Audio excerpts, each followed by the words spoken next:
Well, the marathon debate continues here on Parliament Hill. In fact, MPs are currently debating whether or not they should be debating the bill right now, and they'll continue doing that until early into the morning hours. NDP MPs are saying if changes aren't made to the legislation, they'll continue this filibuster as long as they can. They started debating the back-to-work legislation last night, continued through the night and into the morning. Without a break, they continued on through the afternoon. And there's no end in sight. The government determined to pass the bill they say is critical for getting mail moving before the economy suffers.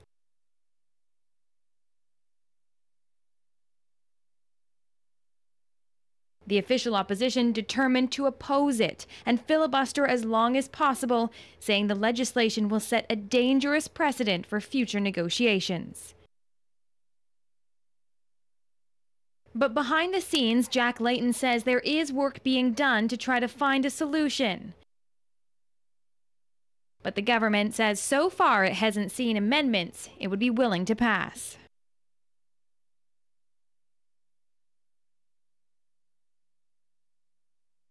For now, the NDP is putting up each of its members to speak for their allotted time. MPs from all parties are taking shifts, relieving each other after several hours to get some sleep, food, and a shower.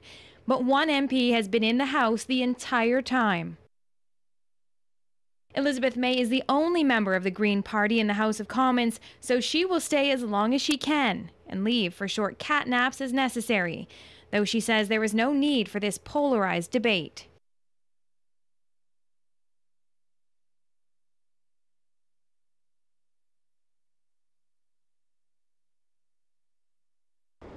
So we could see this continue into next week if opposition parties want it to. But once it eventually passes here in the House of Commons, it still has to get through the Senate.